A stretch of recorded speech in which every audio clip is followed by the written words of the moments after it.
Dragonshire, game number 1, playoff time everybody. So the next best of 3 series in the winner bracket, the first round of the winner bracket.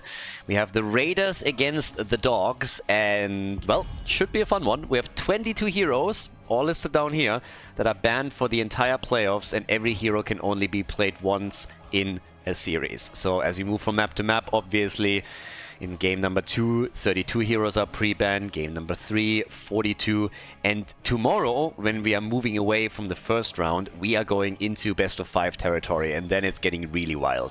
In best of 3s, we already had a Butcher and we already had Asmodan, which is bonkers to begin with, and I cannot even imagine what we're going to get when we're in day number 3 or day number 4. It's going to be absolutely amazing. Now, either way, obviously, now that we're in the playoffs, the teams are playing for the prize money. $2,000 are on the line, put up by me. We don't have a big sponsor, so I'm financing the whole tournament myself this time. And we've had insane games. The qualifiers were an absolute blast. I'm not gonna lie, there were really tough weekends, particularly on Sunday evening and Monday morning. I was absolutely dead because it's not only casting, it's also prepping the tournaments, editing all of the videos and getting all of this done. So it's tons of work and it's been insanely exhausting weekend after weekend. But hey, so worth it with all of the amazing games that we've seen. The qualifiers were great and I would expect the playoffs to be even better. So now that we're heading into the first game here, we have Falstad and Zeratul banned out. Two heroes were saved, by the way, from the previous bans, Abathar and Sylvanas. So don't be surprised if they make an appearance there again. But as mentioned, you can see all the bans down here. All of them are listed right there.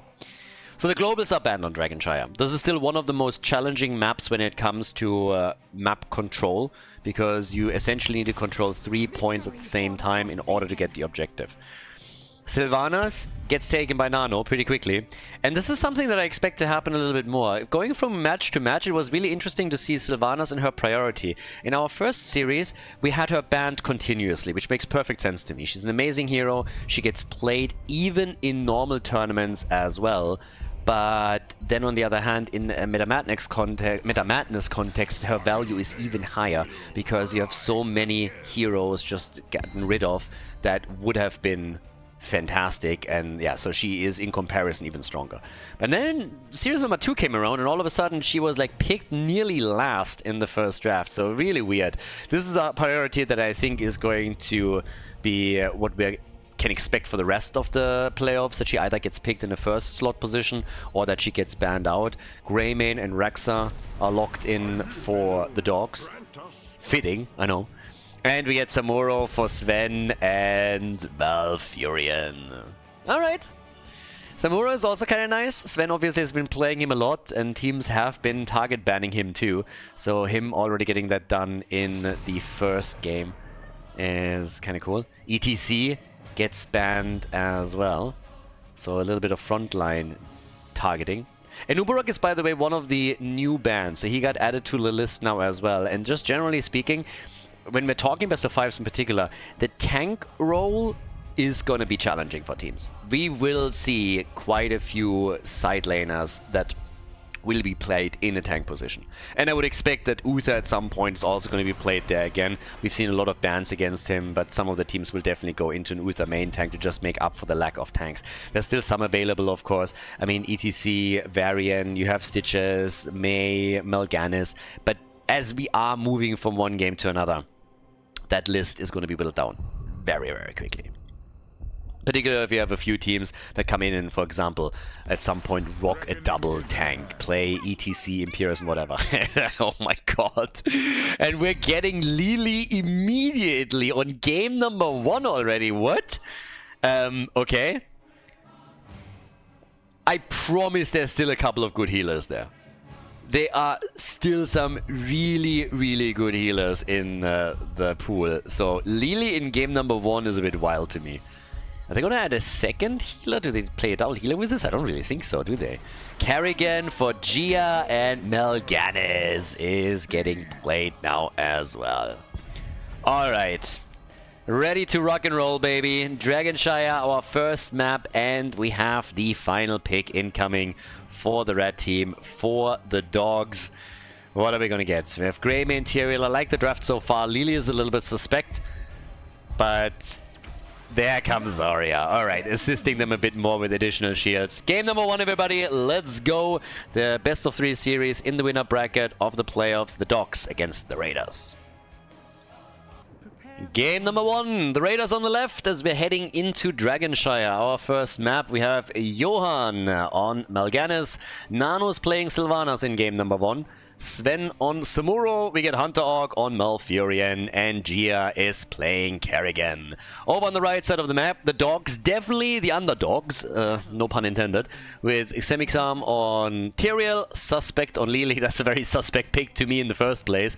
We have Torjan on Zarya, Jayhard is playing Greymane, and we have Link playing Rexa. So... Alright, so Flare on level 1, Zarya going for Feel the Heat, and the DogZ will definitely feel the heat at least a little bit, because they are up against one of the big favorites. The Raiders did exceptionally well throughout the entire qualifiers, so did the Akatsuki of course, and the Saboteurs. Those are probably your top 3 teams right now. But it all ends with a kill against Malfurion and Tyrael. And damn, Sven nearly dying too, but he made it out. Holy hell, the teams are ready for a brawl, aren't they? Mad brawl right there. So yeah, down to the bottom of the map. Sylvanas can maybe already start damaging the towers a bit. But now that Zarya arrives, probably it's going to be no. And look at that, level 1 Unfurling Shadows for Nano. Haven't seen that in a hot minute. That's actually a really interesting talent for him to take. I have not seen this in a long time. So, we'll see how much damage he can actually build up with this. At the same time, the first camps are now getting attacked at the 1 minute mark, and Greymane is of course absolutely fantastic in that role. He's one of the best camp clear heroes that he can get. And they sniff it out quickly. The problem is simply that they won't be able to do anything about it. So yes, even with them knowing what's going on, they won't be able to invade this. But what we're getting over on the left side is Kerrigan doing the same thing. Gia's Kerrigan obviously also very solid and something that should concern the DogZ here. This is a map, as I explained a bit during the draft, that requires a lot of map control. If you want to get the objective, you have to control the shrine at the top, the bottom, and then also in the middle, you need to be able to send one of your heroes in to channel the statue. So essentially, most of the time when you see an objective, it's actually after a team fight when there were a few kills already, unless you can really out-rotate your opponent completely. Now, we get Speed Barrier here. I mean, there's no Garrosh. Garrosh obviously has been one of the pre-bans, so they can't go for the traditional Zarya-Garrosh combo that we've seen so often. But it still helps for Greymane to chase, for example, and also for Lily to run a little bit faster. I mean, the girl's looking for adventure here with her Surging Winds on level 4. And 32 stacks by now for Sylvanas. Yeah, I mean, against Sylvanas, Nano is working on this, and if anybody is able to play this full-on mage style, then it is going to be him. So, double control already established by the red team. Down at the bottom, they're also getting good damage in at the fort. This is the power of having a Zarya in your combo. Your 4-man is going to be super strong and can very nicely siege up against the opponent. And that's exactly what they're trying to do. But look who's coming. Kerrigan was hoping to come in here and help them with a few kills, but they already retreated before that happened, and now at the top Sven is retaking, or at least trying to. Top lane will be lost to them over and over again though. The problem if you're up against Rexa is that you cannot control the lane and the objective at the same time, so he's going to get objective control no matter what. It's always a question of time, and that's the reason why so many people are just sending additional heroes then every now and then towards the top to put a pressure onto him. Nano barely getting out here. Still being hit by that particle grenade for a moment, but survives through it. And here comes Kerrigan! Ah, the combo! Can Kerrigan carry again? I mean, she's trying. The shield from Zarya saved Greymane, though, at least for now. And at this point, we have already 50 stacks for Sylvanas. So Nano, he is trying to work that in with Samuro still missing. This is a 5 versus 4 for now. Samuro is probably not even going to join. He's just going to move towards the middle and then back up towards the top. It gives them an early level 7 talent, so that's a slight advantage that they have in this battle. But the... oh, and they even get the combo. Nice! Follow-up from Malfurion is there too. But the shield. Too many shields. Tyrael can of course provide one, and then we have Zarya too, so there's a lot of sustain that they're getting just out of those. And then you have Lily to boot, who now went into Let's Go as her level 7 talent.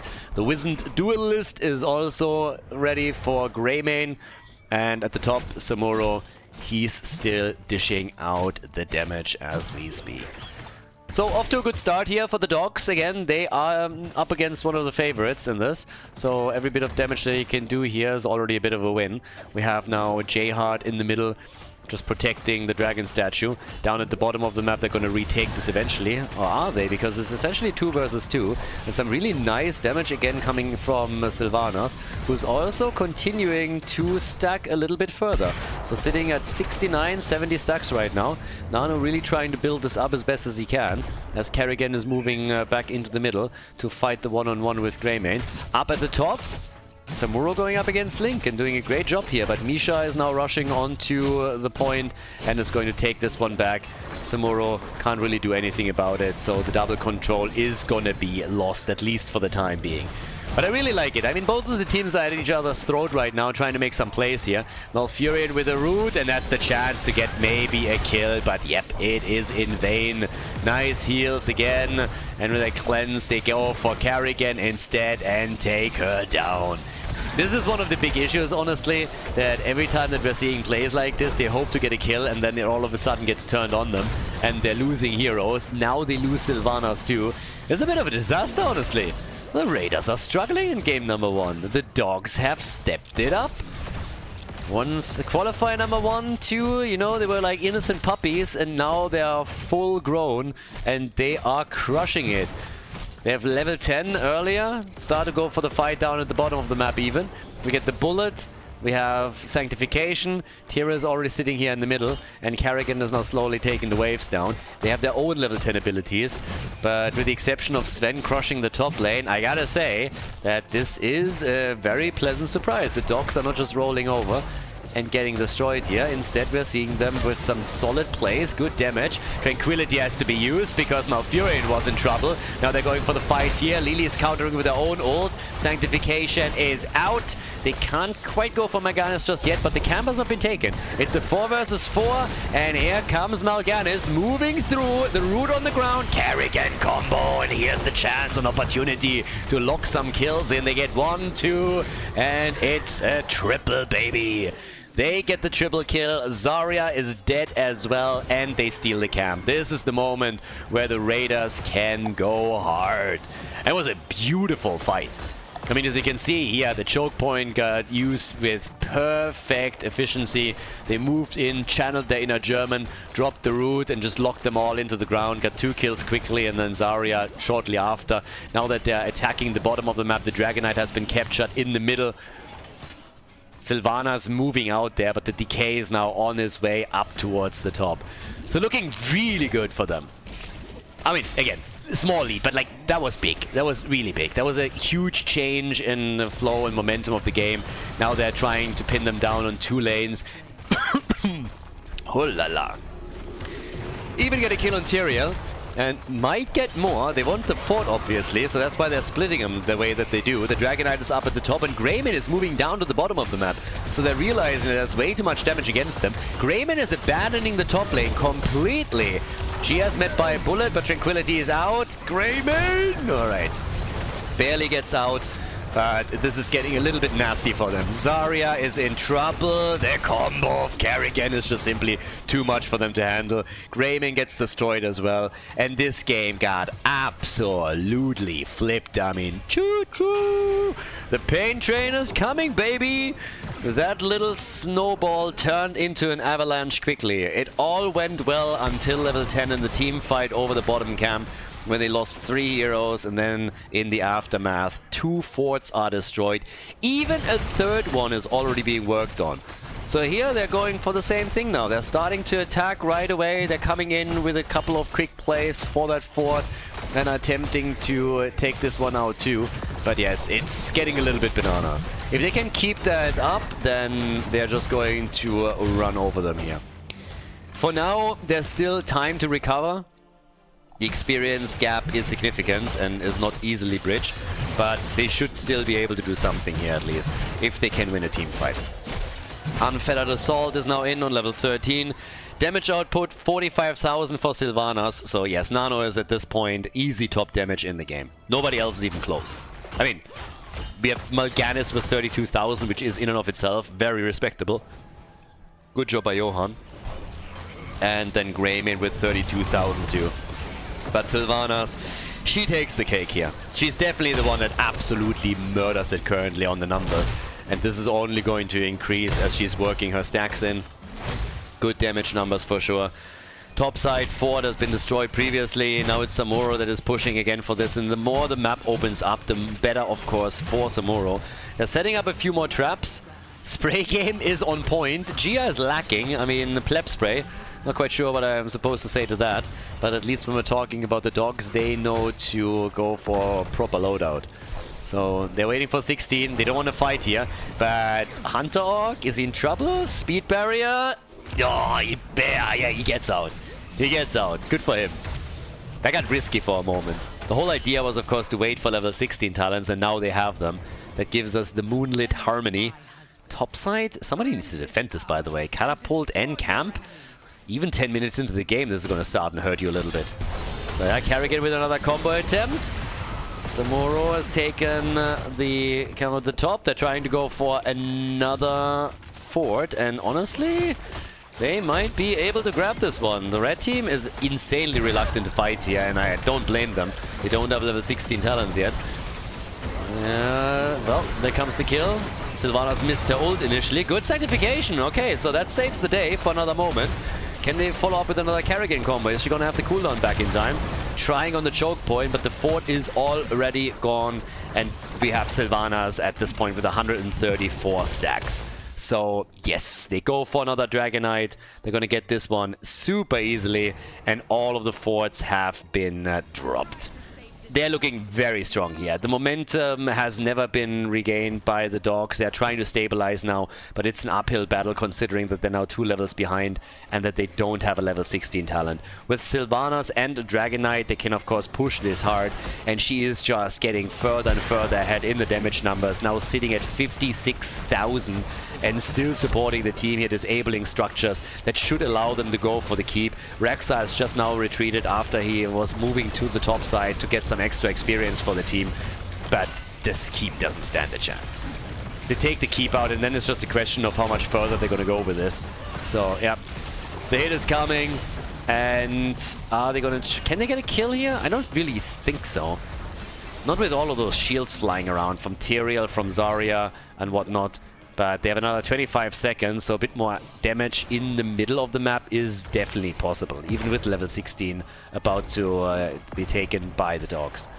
Just Dragon's Breath. Again, you're just like playing around your ability a little bit with the DK. That's all that you do, essentially. On level 16, we now get the gain train. But yeah, they haven't taken structure down yet. Red team is in dire straits here. They're in real need of a teamfight victory. If they don't get that quickly, then they're gonna be in trouble. And there's another Kerrigan combo, missing this time, but they have the root on the ground. Sanctification is out. Lily throwing a tantrum again and healing everybody. Blah, blah, blah, blah, blah. Throwing everything out there. Sanctification up and used. They're still low, and Kerrigan's combo is just too insane. They save Tyrael, but they lose Rexa, and now they're barreling through the middle. The Raiders, they're going through the dogs like hot butter through cheese in this game. They've taken one keep out already. Johan is in the thick of things time and time again. He has 47,000 damage, the same numbers as Greymane. They're already going for keep and core. We're getting them with more kills as they're moving in with the mind control. They take Tyrael out. He's gone, and it is just an absolute nightmare now for the dogs. They're getting completely murdered. This is brutal. A 3-level advantage now for the boys in red. Totally insane. The core is falling. Look at Sylvana. 77,000 damage now. And this is absolutely nuts. Nicely done. The Raiders, they had a fantastic playoff run. And now they're continuing it here in the playoffs as they take the lead in the first round over the dogs. GG. Before we head into game number 2, make sure that you subscribe to the channel if you haven't done it yet so you don't miss out on any future content here on Khaldor TV. Quite the statement for the Raiders. They took him down with a 1-0, and boy, after that fight on around level 10, it wasn't even close. So the Raiders are obviously the favorite heading into the series. That was known from the beginning. The DogZ, they were really, initially at least, able to fight back, get a couple of kills in 2, which was awesome. But now that we're heading into game number 2, Tomb of the Spider Queen, of course they would have to step it up a lot if they want to make it into the next round here. Now, the Raiders, they want to take this one quickly. Tomb of the Spider Queen is a good map for them, of course, as well. The map was chosen by them. The loser in a series or of a map normally has the choice whether they want to go for a map pick or whether they want to go for first pick, first ban. And as you can tell, the DogZ have decided that they want to have the first pick, first ban advantage. The 10 heroes that have been played on the first map cannot be played again. And we have still the 22 bans that you can see right here. So 32 heroes are now unavailable to the teams as we're heading into the draft. Zeratul banned. Personally, I'm really happy that Chromie is finally banned. Yeah, she was just annoying as hell. Shut up, you're not in the game. So, Dehaka gets banned out too. Now that we're in Tomb... Actually, we haven't seen Tomb in the playoffs yet. Let me think about this real quickly. Gul'dan becomes insanely good, I guess, because he still has a lot of wave clear, and at the end of the day, what you really need here is decent wave clear. So that's something that we're gonna very likely are gonna see Mages reign supreme, particularly if you have somebody like Rhaegar already taken out. So that's another one. Falstad getting banned, and yeah, I wonder if we're gonna get a couple more Nazebo games too. This is something that a lot of the players and teams are obviously trying to pull off, and could be the case here as well. But yeah, we'll see. Time will tell. For now, it's just the next ban coming out. And what are the Raiders picking off? What are they worried about? Nothing. Alright. Somebody's griefing. Nano apparently not paying attention. We already had a quick pause earlier since Gia was apparently all of a sudden missing. And now we have Nano just missing a ban. Fair enough. First pick for the DogZ. And what are they taking? They're hesitating a lot for a first pick. Stitches, okay, so we're going for tanks. As I already said, tanks are a little bit in short supply. I mean, there are still enough there, technically, but if you see teams going for an ETC side laner and maybe triple front lines, they are going to run out of tanks quickly. Particularly in potential best of 5 matches then later on. So we get Mephisto. So far for Gul'dan. No Gul'dan in this one. Instead, Nano relies on Mephisto, another hero that he's exceptionally strong with. And we get Deckard Cain for Hunter. So the old man is in. Boomer time. Good stuff. Double pick. I mean, with Stitches, are they going for Tyrande? Malfurion was already played. Tyrande is up. Could go Uther. So if you are looking to stun out... Well, Stukov? Stukov wasn't taking it either, right? So there's still plenty of healers around that would work exceptionally well for follow-ups. So, can do that right now. And the weapon of choice is... There's my Gul'dan, by the way. I go for White Mane. Alright. White Mane in the house. I really expected one of the classics instead. I expected them to go for somebody that has just like that lock-on stun once that the hook connects. But yeah. On Gul'dan, on the other hand, absolutely on point. He's here for the wave clear. And that leads... Are they actually banning something right now, or do they just like miss it again? Okay, they banned Cassia. I was really looking at this as like, are you actually going for another missed ban, or what's happening here? No, Nano is apparently paying attention after all, so Cassia, she gets eliminated. Would be another good damage dealer for the DogZ, but in this case they gotta rely on something else. Now, in addition to that, our final ban for game number 2. Keep in mind, this is obviously a match point for the Raiders. Curious to see what Sven is going to pick as well. Arthas gets eliminated. This makes also sense because Johan has actually been playing a lot of Arthas when he was out of tanks. So Arthur's is starting to become more and more a choice that he goes for, oftentimes with Syndragosa, with the idea to just push heavily. And they could have gone for an additional 3 melee heroes and then just like try and rock it with that combo. Banning Arthur's out there for is not necessarily a bad choice. Here comes Leo. Our Ice Giant is in the game. And we get the Panda. Nice. Triple frontline, apparently. I think Johan is also going to go for another melee. So then we have Nano guarded by a very strong melee-heavy frontline that makes it difficult to get to him. For the red team, on the other hand, I still want to see if we're going to get some kind of X-Factor pick here. For a moment I was thinking like maybe somebody... Nah, Abathar and Tumor Spider Queen, probably not. I would have loved to see Chen again with some support there. But we get Zagara. Zagara is in, and we get Malthael together with her. And that leaves us with our final pick for Johan and for the blue team. So, yep, game number 2. Again, it's match point for the Raiders going up against the Dogs here. The loser drops down into the loser's bracket. You still have another chance to make it all the way to the grand final and play for the prize money. But of course, in the early round, at least you would like to stay in the winner bracket as long as you possibly can. And for the blue team, this now means they are going for Jaina for some added burst damage. So we have a double mage combo for them. Seems like we're going to get a Leoric main tank. And with that, we're heading straight into game number 2. Raiders against Dogs, everybody. The blue team with a chance to win the series with a 2-0 and move on to the winner bracket semi-final as Sven plays Chen, Hunter plays Deckard Cain. We have Nano on Mephisto, and we get Johan on Leoric with Gia on Jaina. Over on the right side of the map, the Dogs with Xemixam on Zagara. We got Suspect on Whitemane. Torjan is playing Stitches, my man over here, with Hungry for More. So I can already appreciate this. This is a great map for this talent as well. Gul'dan played by Jayhard, and we get Link on Malthael, the Angel of Death. Level 1, the Lingering Chill. And yeah, we're off to the races. Zagara obviously trying to go for some Jaedong style creep spread here immediately. There's the janitor in the house. And full Space Lord on us on the other hand. Oh, look at that Chen skin. That's how you play Chen. War Master Chen with a black and white tint. I love it. Best one for sure. I mean, 100%.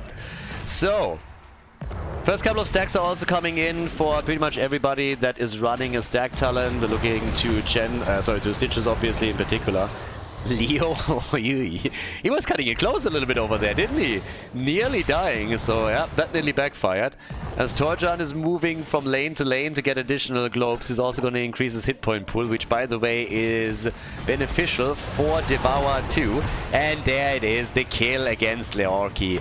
Leorki was already trying to die a little bit earlier and activate his trait, and the first trait activation did not quite work out for him, but now it's looking way better, so neat. That's how you do it.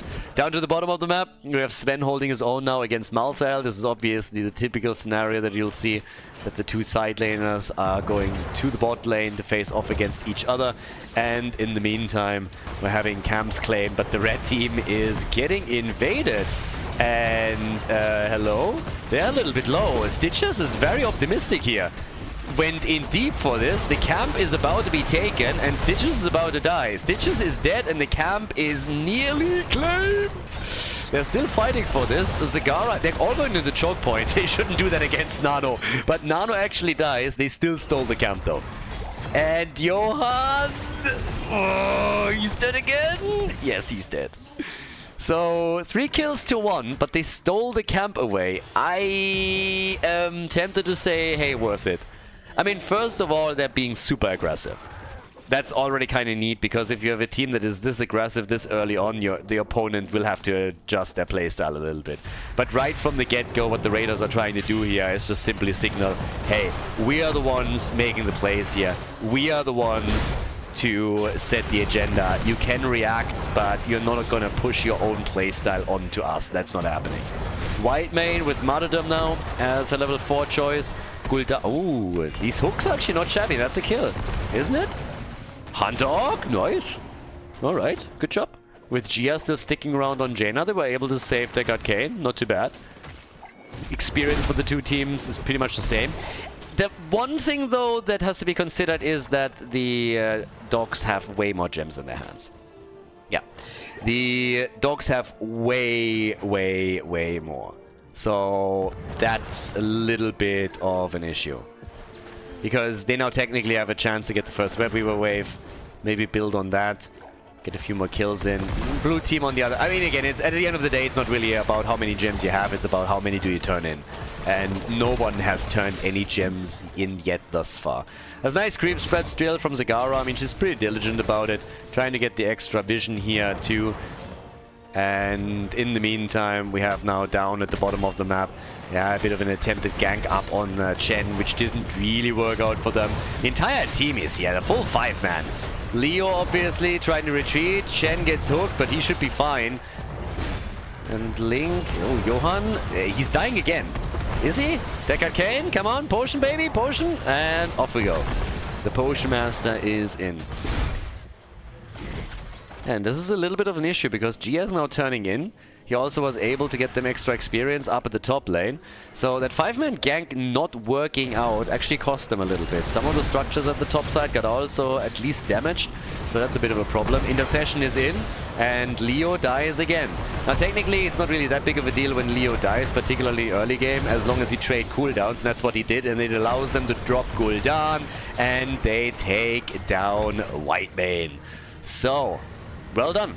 They get a double kill out of it, and Leo obviously is respawning on point, on site, so he has no travel time, and that really helps them here. Deckard Cain with a lock, and then they get the kill, so job well done. Now Leo dies again. I mean, he's playing Leorki. Johan at this point is honestly just getting trade value. And it's kind of working. I mean, again, one of the reasons why you're playing a main tank Leo is that you can lose him. He can still give you vision, he can drain and get back. I mean, he's already back to business. So him dying a couple of times is not such a big deal. You just have to be careful that you're not feeding completely and giving your opponent too much experience. But it allows them to keep that map control up and also to get the web weavers here. So still fine. There's another drain already coming in. And they are threatening Stitches here, and with the web weavers now of course moving through, it's all on Gul'dan. I mean, there's lots of wave clear for the red team. It's Gul'dan, you have Malthael, you have Zagara. They should be able to defend this fairly easily, I want to say. But then the gate is already gone over here. Stitches is in a bit of trouble. He has 20 gems. Careful who you lose here. And Jaina is up at the top, so the defense in the middle is successful. But Jaina has already opened this lane up, and the fort is going to take a bit of damage as they are jumping on Zagara down at the bottom of the map, quite literally in the sense of Leo. And again, worth it. You take Zagara down, you lose Leorki, and in the meantime, not only does that guarantee you more damage on this, but it also helps you significantly reducing the opponent's gem count. So level 10 versus level 10, they're even getting a level fort with it. So yeah, Leo used very well here. Obviously he's dying a lot. That's the 5th time that he died. But that allowed Chen to go for Zagara. They got a kill. They removed gems from the opponent's team. They got the fort. And Link, no way. 41 gems. Do not tell me he's dying here. Oh my god. The more might save him. They save him with a triple more. And yep, there's the attempt to go for Deckard, and Hunter Orc dies. Nice turnaround. That was awesome. That was really, really awesome. Another drain. Leo might still fall. Yep, there's too much damage. Now it's 8 kills to 4. So obviously that Leorki strategy only goes so far. Now they can try and go for the turn and get their own web weaver wave. They have 70 gems in total, so yep, well done. Questionable if they can get as much damage in as the opponent did with their first one. But yep, some big plays already here. So not too bad. Well, in the middle of the map, Leo is still continuing this as well. But this maw was honestly huge. That was like 3 heroes that he hit with this. And if Malthael dies and loses the 41 gems, you are in what we call in professional circles, deep shit. So that was clutch. 19 stacks for Stitches. He's 1 stack away from getting some extra movement speed as well. So then he's at 10%. which is going to be very nice when he gets a hook and a gorge. Can just run away. And talking about running away, Gul'dan wants to run away too, but he gets hit and he gets killed, and that is... Yeah, they go for Gul'dan, for Deckard again. And Deckard is going to make it out this time. Yeah, sorry, but maybe even a kill on the horizon for them as they go for Stitches and they take him down. Leorki is killed, but they've shown now multiple times that they are absolutely willing to sacrifice Leoric in essentially every single fight they fight. As long as he's able to get just a couple of cooldowns out of the opponent and they get the counter kill, they're totally fine doing this. And why wouldn't they? It's just important that they get a counter kill. They need to get something for it. If you just lose Leo and you get no counter value, then it doesn't really help you a whole lot. Great first objective, by the way, also for the dogs, all things considered. I mean, again, they lost Gul'dan very early on, but they still were able to take the fort out at the bottom of the map. So they are fighting back as best they can. They're looking pretty good here, honestly. Now, this might obviously end up in another snowball at some point that the blue team just flips the switch. But right now, the red team is doing whatever they can to bring this to a third map. And there's another hook. Another hook, and they're always hitting Deckard Cain. The old man is getting massively abused here and just barely didn't make it to the potion. So now they go for Leo. He's also down, but they get Link, and that is 34 gems on the ground. 34 gems. Gul'dan gets 20. He just sneaks in and takes him. And now they go for Jaina, and she's all alone, and holy hell. They didn't lose a lot of gems because Sven just connected all of them. He's at 54 gems now. But when it comes to kills, they're getting crushed here. 13 kills to 7. And yes, Leo accounts for a lot of that, but the way that these fights are being won right now, the dogs are crushing them. Gul'dan with a mad play here, that he was able to sneak in through the top and get 20 of the gems back, that was huge. And now they go for Whitemane and try and catch her here. Chen has to be super careful though. They kill Whitemane, that's big. If Leo dies again, then it's still all fine. But it's all about Chen here for me right now. He has the keg back, so he should always be able to get out of the fight if need be. But he needs to turn in. I mean, it's a single-handed turn in that he has. If he turns in, they get it. And he barrels out immediately. Goes for Stitches, tries to barrel him away, and now Torjan is in trouble. He has Gorge, but I'm not sure if that's going to be enough to save the day for them. Horrify, not used yet. Stitches gets killed by Fat Illidan as Chen jumps in feet first, and here's the turn and opportunity. And they're not using it right away. Sven is not turning in yet. They're apparently trying to go for the boss. Okay, so he's starting the turn in. Link sees it, could interrupt, and does. Another turn in, buying some time for them, and he's going to get the boss at the top. So Sven is not going to be able to do anything here, but as I mentioned, they're going to go for this at the same time, and they are going to grab this. Damage in the middle potentially against this. Stitches isn't back. I don't think they sniffed it out yet. They don't realize that this is happening. They're just interrupting Sven. I mean, they must realize it's happening. They have already Gul'dan and Zagara down at the bottom of the map. Nobody's there either going for the Siege Giants. Where else would they be? So now it's the turn in. Boss is up as well, and they're hoping for a kill. Another quick hook. Leo is able to get out, but this top lane is already in trouble. Zagara, she's hearthing back here. And yeah, I guess Jaina is going to at least take this out. Kill the catapults, try and take the Siege Giants out so that the Web Weavers are gonna get value down here. But it's all about the middle, it's all about the top lane. This is where the blue team really wants to do the damage. And they're already starting with it. Yeah, trying to make a play for Zagara here. She's obviously the squishy and gets absolutely murdered by Mephisto. Yep, the Lord of Hatred. Mephisto gets eaten. There's no way he can get it behind the gate. So I have to stay a while and get wrecked. Quick kills. Yep, it is the end of Mephisto, and Link survives with Malthael. Big. Absolutely big. At the top, on the other hand, that's 33 gems that Gul'dan just lost, and I don't think that this time anybody is here to pick it up. So yes, Johan is getting hooked. That's 12 gems.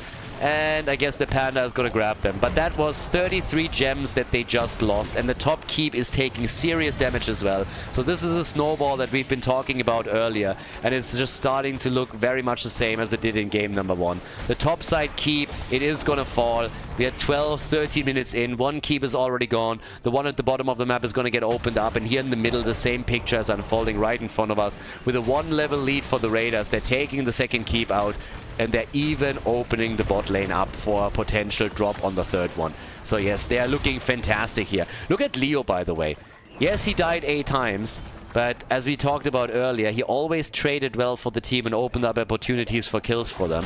Playing him as a main tank here kind of requires you to make some risky moves, but he has 52,000 damage. 52,000! With Mephisto being second place with 49k. That is pretty impressive. Chen is, by the way, the only one in his entire game that hasn't died yet. He's the only one. Red team doesn't even have enough gems for another turn-in right now, because they lost Gul'dan earlier. So, with a 1-level lead and level 19 now kicking in, they're getting farther and farther. They're pulling farther and farther away. Stitches has 22 that he could turn in. I think they're getting a bit closer to the next potential turn-in. Question is if they're just able to get there in the first place. I mean, Leo is now turning his gems in, so they're sitting at 30. They have another 15 that they could deliver right now. It's just camp battles that we're getting, pretty much. Yeah, and Stitches gets caught by the Entomb for just a moment. There's that hook. No, Johan, fine. Last rites, maybe? Yep, there's the last rites. And he dies. And that was in the margin. 3 stacks now for Malthael. Good for him. Jaina was at the bottom of the map pushing this out, but here's the turn-in opportunity. They're not quite there yet with gems, but they can just take 1 more wave out, maybe 2, and then they're gonna have it. So yeah, they're definitely getting there. And, well, we are now in a position where they have to make some real big plays, because 15 minutes in, catapults are gonna start hurting when they get on the core. Boss, by the way, up in another 1.5 minutes. Down here, Gia threatening Link. Doesn't get the kill, but despite the fact that they lost Leo again, they're totally willing to position extremely aggressively and just siege up on the opponent's team. Mainly because they have level 20 now, so that gives us the perfect gems, and we get the Burning Despair for Leo. Again, main tank Leoric. Doesn't even have to go for Buried Alive, but that's a turn-in opportunity for them, and they are using it as we speak. And this is, of course, going to be a play for game. Now, the dogs should get level 20 in time to defend here. But it is still gonna get nasty. Yeah, still not an easy one for them to bring back. There's Siege Giants now at the bottom of the map, the only lane where we still have a keep standing. 32 stacks for Stitches, by the way, boosting his hit point pool a little bit further.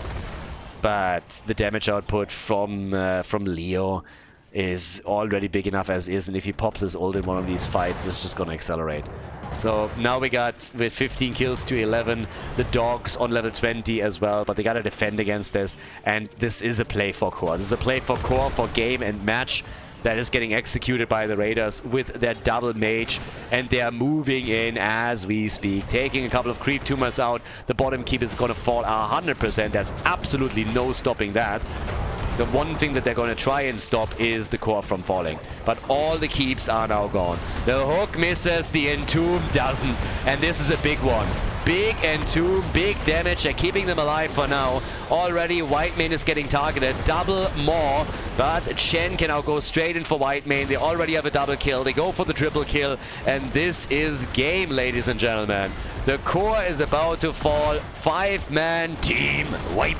They could take Malthael down a second time, and that's the Raiders moving on to the winner bracket semi-final. GG, well played.